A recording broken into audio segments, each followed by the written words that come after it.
to Unsightly Opinions. My name's Tamara. Today, we are going to be addressing the 10 questions you should never, ever ask a person who's blind. Some of these are rude, some of these are intrusive, some of these are just questions you should never ask anyone. If you want to support the channel, you can hit those bells and buttons down below. Don't forget to subscribe, share, and like the video. Without further ado, let's dive in no particular order with number 1. How can you be blind? You don't look blind.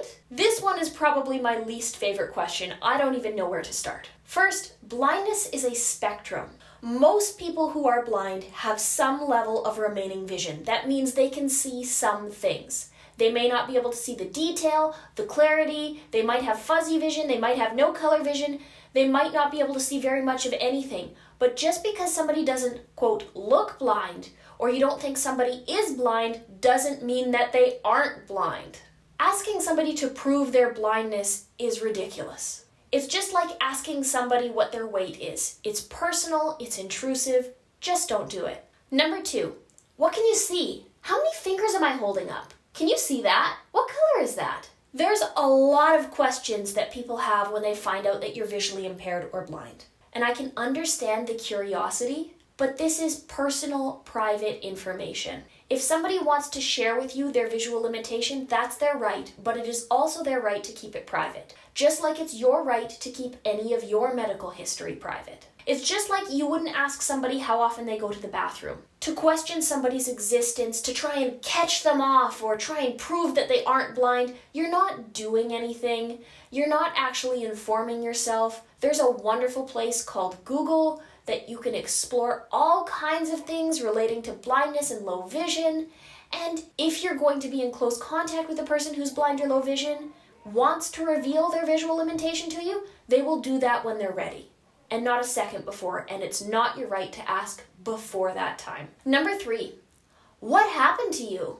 I get this one all the time. People assume that something traumatic or awful must have happened to me, which resulted in my blindness. And I think that this is a very difficult thing to talk about. Everyone experiences vision loss differently. Some people lose their vision suddenly through trauma or accident. Some people wake up from surgery and they're blind. Some people lose their vision gradually over time, and some people are born blind. And each one of those experiences is very different. If somebody went through a recent trauma losing their vision, and you ran into them on the street and you want to know everything about that vision loss, that can be pretty triggering. The person who's lost their vision doesn't have to explain their life or their existence to you. Assuming something's happened is incorrect, but also asking what's happened is not the right way to go about things. If the person wants to talk about their vision loss, they will bring it up. Number 4, really grossly intrusive questions like, how do you know when to stop wiping? Or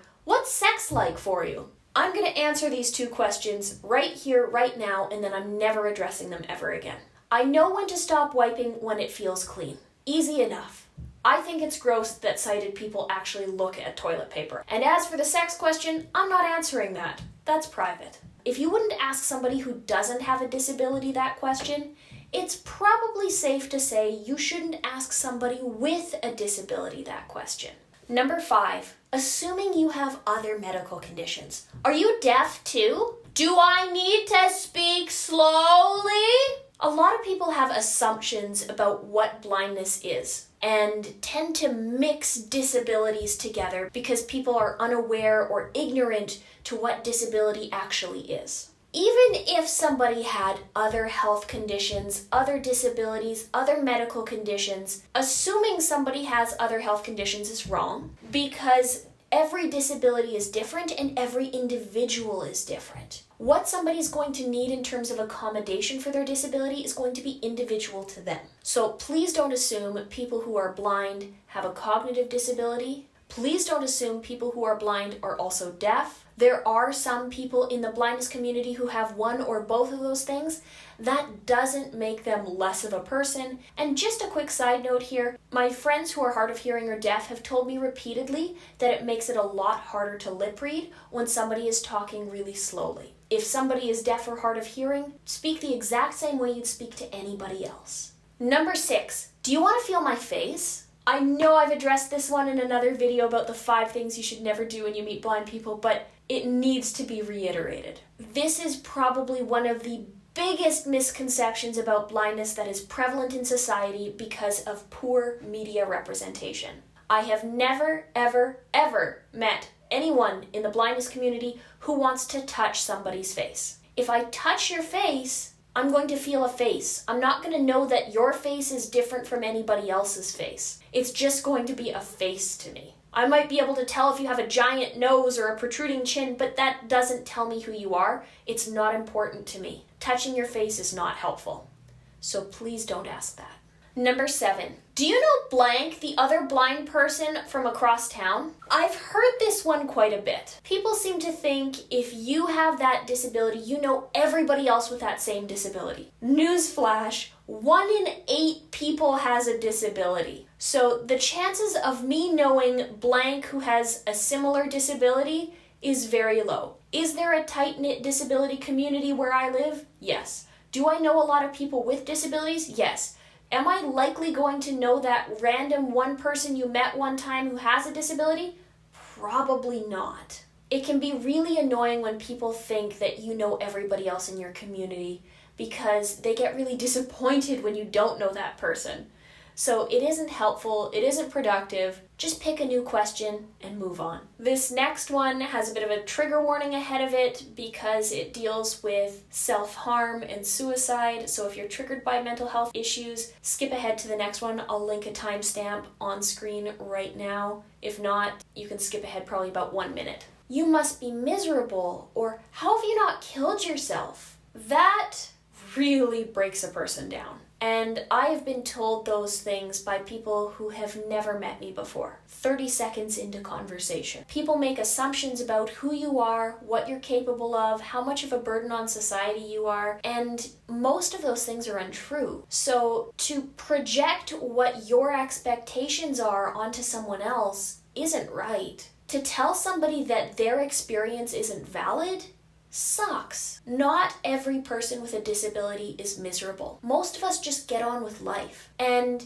to assume that you couldn't faced with the same challenge, you don't know that until you actually have to live through it. You'd be surprised what you're able to cope with and adapt to given the right circumstances. So please don't assume that I'm miserable. Please don't assume that every blind person you meet is miserable, because if somebody is feeling low, if somebody is feeling poor on themselves, you reinforcing that isn't helpful. If somebody is confident and is happy with their life, apologies, my microphone cut out for this last part of the video, and if you hear any background yelling, it's just my neighbors who are getting quite into the hockey game.